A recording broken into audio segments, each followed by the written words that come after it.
what I actually want to talk about is the continuity of practice, like the practice that will last a lifetime, and also the need for failure. And to do that, I pulled a lot of stuff out of the Lotus Sutra. Well, not a lot, a little bit. I made the rest up. But I got stuff out of the Lotus Sutra, and I looked up some historical stuff that I thought was pretty interesting. So I'm going to just kind of start out with that because I thought it was interesting to me. Maybe it'll be interesting to you too. But the Lotus Sutra, it's probably, I would guess, maybe one of the most famous sutras in all of Buddhism, because I know when I was a kid growing up, I would hear that term again and again and again, the Lotus Sutra. I had no idea what it was. Um, I know it's important in Zen, although we don't really seem to use it that much. Although, I know other Buddhist groups use it, but like in our Oryoki chant in the morning, there's that part that goes clap, then Sadharma Pundarika Sutra, clap. That's the Lotus Sutra, the Sadharma Pundarika Sutra. So the Lotus Sutra was put together in about 3rd century of the Common Era. The oldest copies they have are in Chinese, but they think that those copies probably are translations out of Sanskrit, but they don't have any of the original Sanskrit ones. So it could have been put together earlier than the 3rd century, but the 3rd century is when they know for sure it was existed. One thing I thought was really interesting about it was the Lotus Sutra has the first written reference to 4 really iconic bodhisattva figures that we're all familiar with. The first one being Avalokiteshvara. That entity first appears in the Lotus Sutra, the bodhisattva of compassion, the hearer of the cries of the world, the embodiment of compassion. That's very important, at least in the Zen I've learned. That figure has been enormously important. Another one, Manjushri, the sword of discrimination, discriminating wisdom, that can free us from illusion, kind of a real fierce take on Zen. First appearance is in the Lotus Sutra. Samantabhadra, the first appearance is in the Lotus Sutra. When I think of that in my practice, I think of, like strength and, he's riding an elephant, unyielding determination. And Samantabhadra is actually known as the protector of the Lotus Sutra. And then the last one is Maitreya, and that's the one I want to talk about actually. And Maitreya, as you know, is the future Buddha, the Buddha that will come in the future after the Dharma has died out. And of course, we all know, Great Mountain Zen Center is at Maitreya Abbey, so it's a training place for future Buddhas. It's you and me. So Maitreya was the earliest of these bodhisattva figures to generate a cult following, and he's also the only one that was honored by all 3 major Buddhist traditions, the Mahayana, Theravada, and Vajrayana. He, in the Lotus Sutra, a lot of times he's called Ajita. In Japan, they call him Moroku Bosatsu. In Pali, he's Metteyya, like the metta prayer, Metteyya. So the first written reference to him, I guess maybe is in a Kakavati Sutra, which also came out in the 3rd century. But they have statues of Maitreya going back to the 1st century in an ancient kingdom called Gandhara, which had kind of a lot of different influences. It was kind of on the border of where Afghanistan and Pakistan are now, and apparently had Persian influences and Greek Roman influences, and obviously some Buddhist influences, because they got these statues. But what I thought was interesting is these first statues of Maitreya, he's actually got laurel wreaths on his head, like a Greek or Roman statue. I don't really think of the Greek world and the Buddhist world as colliding, but they must have back then in that time and place. He had a lot of, the figure of Maitreya as he's presented, had a lot of similarity to the figure of a Persian deity named Mithras. The names are real similar, Mithras, Maitreya. Mithras also was like a deity that was going to return in the future and kind of restore humanity to its proper glory. And then the root meaning of both names is friendliness, just like the metta prayer, Metteyya, Maitreya, friendliness. I thought that was kind of interesting. In China, Maitreya was really popular. I mean, I think he was maybe more important there than anywhere else. All those fat Buddha figures, the fat laughing Buddha and stuff, a lot of times they have little kids around them. Those are Maitreya. And they also identified him with a real living monk that lived in the 10th century named Hotoi or Putai, I've heard him called, who apparently really liked kids who would carry around bags of treats for him. But Dogen wrote that when he was in China, that they would have a statue of the sacred monk in the meditation hall. That was Maitreya. Maitreya, he was kind of he's a what do you call it, like a millennial figure, kind of like the second coming of Christ. He goes away but he will return, and that's a real common theme in lots of different religions. But all these other bodhisattva figures like Avalokiteshvara, I had a real feeling for that image. Like I feel like I have a relationship with Avalokiteshvara. Manjushri, I have ideas about Manjushri. I never really had any ideas about Maitreya. I mean, to me, he was just kind of a blank, and he's a Buddha that's going to come in the future. And, actually that makes sense because the future is unknown. But he's pretty important in the Lotus Sutra, actually. And he appears right in the first chapter, and they fleshed him out pretty good. And it's really something different. It wasn't what I expected. The first time I read it, it really kind of amazed me. I'm going to read it again right now. So there's, in the first chapter, it goes, wonderful light, Dharma teacher, at that time had a disciple who was always lazy, greedily craving fame and gain, always seeking fame and gain. He often visited homes of noble families, casting aside what he'd repeated and memorized, forgetting everything and gaining nothing from it. Because of these things, he was called fame seeker. Yet by doing good works, he too was able to see innumerable Buddhas. He made offerings to Buddhas, followed them in walking the great way and carrying out the 6 transcendental practices. And now he has seen the lion of the Shakyas. Later, he will become a Buddha, whose name will be Maitreya. He will save living beings everywhere. The first time I read that, I was like really shocked. I mean, it was just surprised me in kind of a wonderful way, but, because they say, he was lazy, he's forgetful. And I think, all right, now they're going to drop the hammer. They're going to throw him out of the Sangha or something, right? But nothing like that at all. There's like no criticism whatsoever. It's like, no, this guy makes offerings to Buddhas. He's going to become not just a Buddha, the next Buddha, I mean, I thought that was really cool. And the other thing I really like about it is I know this guy. I mean, I know him, I mean, a lot of times I have been that guy. He was a slacker, he's lazy, he's greedy, he's forgetful, he's a human being, just like you and me, And all the other bodhisattva figures, like say Avalokiteshvara, they're iconic and they're superhuman, like Avalokiteshvara is great compassion, Manjushri is wisdom, but we don't really see their struggle, But Maitreya is lazy, greedy, and forgetful. He's a human being, just like us. And I like that story, and I think, there's a reason that story is in there, and why is it in there is because, like I said, those other bodhisattva figures are like, kind of supernatural, you even think of the story of the birth of the Buddha, above the heavens, below the earth, I alone am the world honored one.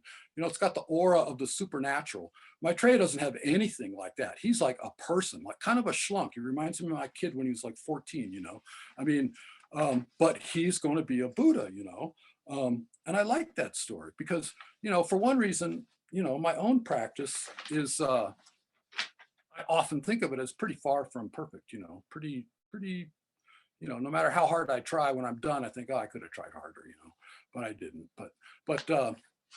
But also because Maitreya is complex, she's greedy, lazy, forgetful, but that's not all she is, she also makes offerings to Buddhas. She also has that spark of good intention, and somehow, she blows on that thing and she keeps it alive, she keeps that spark alive despite what could be seen as obstacles in her. She doesn't say, oh, I'm not good enough for this. She says, I'm going to do it. And she does it, and I think that's important. There's a story where the Buddha shaves, a drunk Brahmin comes to the Buddha and asks to take the precepts and have his head shaved. And so the Buddha does it.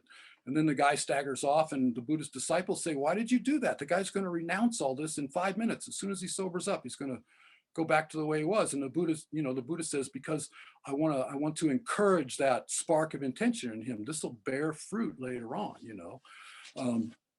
and I kind of think that's true.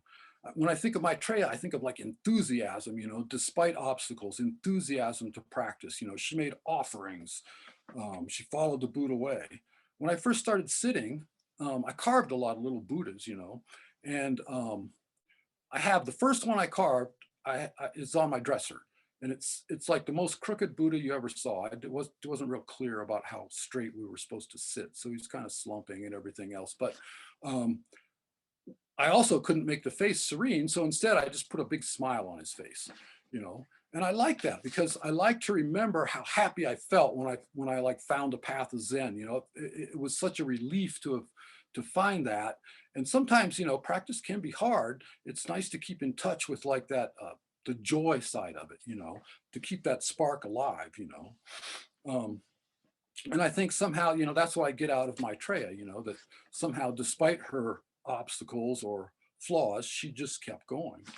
Um, you know, right before I started sitting, before I started doing Zen, I got to a point where I was really unhappy in my life, like, you know, very unhappy. The trouble was with that was there was no reason for it whatsoever. You know, I mean, I loved my wife. We had a kid.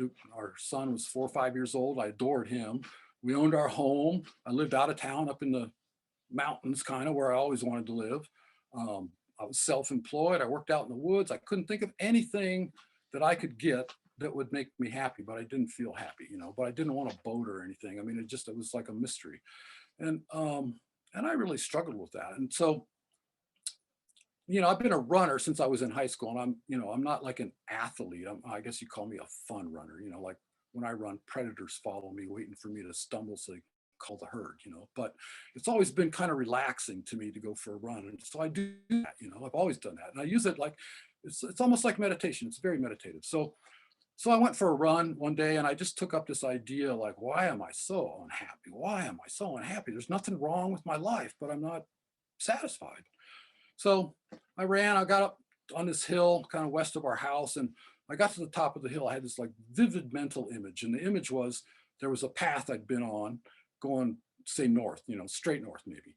And suddenly it hit a big rock wall and I had to detour. I couldn't go any further, you know, like the bottom of a cliff. And so I'd been detouring and detouring and detouring for years. Suddenly, right then, I came to a gap in the cliff and the path split. And I could either keep going the way I was going or I could turn and go the way I originally started out. And it came to me right then. I mean, suddenly it was obvious. I hadn't really thought of this before, but that path was like a spiritual path because I'd been on one before and I hadn't ever really meant to drop it or anything, but just my life got busy and I got, you know, I don't know, things take over and I didn't really have a Sangha to support me. So it just kind of, my life kind of drifted away from that over a period of years without me even intending it or really knowing it. And I saw right then, it's like, for me personally, I need that in my life. I need some kind of spiritual direction. So in my mind, I turned and said, sure, I'm going to run up this path. So I, you know, mentally went up this path and the first thing I see is like a mountaintop, you know, way in the distance, but it's so far in the distance that maybe it's not even a mountaintop. Maybe it's just a cloud on the horizon. You know, it's kind of like the goal of the path, like enlightenment or something like that. But you know, the thing was, it was so far away. This is like a journey of years and years and years, or lifetimes and lifetimes and lifetimes. I mean, a really long journey. So you know, another question came to me. It was like, well, you may never make it. So are you willing to do that? And for me at that time, I said, yes, absolutely. Just to be going the right direction would feel like so much of a relief from the way I felt like I was doing. So right after that, you know, I started getting books on meditation and trying to learn meditation. And I ran into Zen, and um, I've been doing that ever since. I thought, well, this is it. I think this is it. I want to do this. But one thing that really stuck with me, that stayed with me the whole time, was this idea that it was a really, really long journey. Like, you know, you climb up a ridge and you think you're finally going to get to the top, and you get there and it's just like a shoulder ridge and you got to go back down into the valley and you're not going to be able to see anything for a long time. And then you're going to go up to another one. And there's a lot of zigs and zags in the paths, in the path. And, you know, I guess I've looked at my Zen practice like that, like a really long trip with some frontwards and some backwards and everything else, you know. And, you know, I think, you know, the truth is practice can be hard, you know, life can be harder, which is why we practice, but you know, practice can be pretty hard. Um, Over the years that I've done this, I've seen a lot of people that I really admire just kind of disappear, drop out of practice, you know, which is sad because you lose a friend when when they're gone. But I don't know if they can really drop out. I don't know, because I think once you get that spark of intention lit and get it hot, I don't know if it goes out too easy. I think it stays inside you and keeps burning, and it's going to burn you up if you don't use it, put it to use somehow eventually. So maybe a lot of those folks are just taking a detour that they have to take. I mean, I took one. Um, but what the story of Maitreya tells me, or what I got out of it personally, was, not to let self-doubt and self-criticism um, become a hindrance to your practice. We all have self-doubt, self-criticism, and it's really the only thing that can stop you. I mean, Zen is like the simplest thing in the whole world, because I mean, it's simpler than watching TV. All you have to have is a body, and be conscious, and you can do Zen. Nobody can stop you except you. Um, we all strive for the compassion of Avalokiteshvara. We forget we're Maitreya, but it's great to be Maitreya. Avalokiteshvara is not going to be the next Buddha. Maitreya is. And that's us, it's us. It puts us right in there. I've been at times, I think practice it can be wonderful, and it can also be kind of discouraging. The last couple of years, I've sometimes felt kind of discouraged in my practice. And the reason is I thought, where is my great, like overwhelming universal love for other people and all living beings? I mean, isn't that why we sit? I mean, aren't we supposed to feel that? The assumption I've had in practice is that, which I'm sure you've all heard. I mean, it's the Zen theory that you sit and you experience non-separation, you experience some emptiness. And because of that, you realize that the dichotomy of self and other, at least from one point of view, is an illusion. And because of that, your sense of identity expands to encompass everything, so that you can have the same regard for a total stranger as you do for yourself, or your kid or something like that. And that's a great theory. I believe in that. I mean, I believe it, but I wasn't feeling it that much, and I thought, what's wrong? Is my practice not real? Am I faking it? Have I spent all this time fooling myself? It's easy to feel that when you're sitting. Maybe it's easy to feel it when you're with friends, but what about when you're in conflict with people? What about when you're with people you don't like? Or like, what about when you wake up in the middle of the night, your cat's puking on the bed, and then then she meows to be let out after she's done, and you're thinking like, why didn't you meow first? It's a good thing that sort of discrimination isn't laying here right now, or I'd do a nonsense on you. I mean, and I don't want to feel that way. I have a couple cats. I really like them. So I had to sit with this, I had to think like, well, where is it? Where is it? And, I realized, I thought, I have that sense of love. I do. It's a real thing, but, bringing it out to where I can use it, that's where my practice really starts, and I realize it's more like the love that like sustains a marriage. It's more of a vow than a feeling. It's like, I will be there for you. I will. You decide that. So I think I was kind of looking for a free ride. I was hoping Zen would whack me with some miracle, and I would suddenly become overwhelmingly kind, patient, and loving. And so I wanted Zen to do it for me instead of me doing it for Zen. But reality is, it's work. It's hard. And then I'm like, oh no, work. I mean, here I am. Here's Maitreya coming back. Like, oh no, work. But that's how it is. So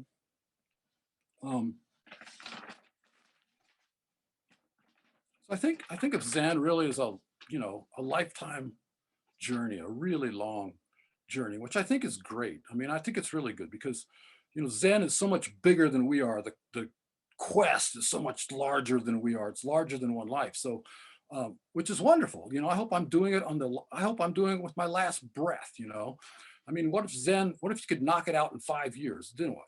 Learn golf or something, or learn to play the piano. I mean, what are you going to do? I mean, it's great to have a quest that's a lot bigger than you are, but it also means there's going to be a lot of failure in there. There's going to be a lot of struggle and everything. We don't like to fail. I mean, nobody likes to fail. We're trained all our lives, do not fail. You know, don't fail in school, don't fail in your career, don't fail in your marriage, don't fail economically, do not fail. Um, but failure is just an integral part of life. You know, it's an integral part of Zen too. Um, you know, I've got so much good advice from people all my life, and I can't even hear it until I smack my own head into the wall they were warning me about. And then I go, oh yeah, there it is. And you know, when I'm doing like koans with Roshi, the most important thing is to go in there and hear him say, no, no, you're being too general. You got to go deeper. That doesn't reach it. I don't want to hear that, but I got to, because otherwise I just stop on the first answer I get. And I go, oh, I got it. That was simple. You know, I mean, every no is like a rung in the ladder to yes. You know, you got to have that failure to drive you on to really see things. Um, you know, Maitreya must have had a lot of failure. If she was really lazy, greedy, and forgetful, it would be inevitable. She would have a lot of failure, but she didn't let that stop her. You know, she followed the Buddha way, and she's going to be the next Buddha, and she's you, and she's me. So, Maitreya, rain or sun, heat or cold, let's just do our best and sit together.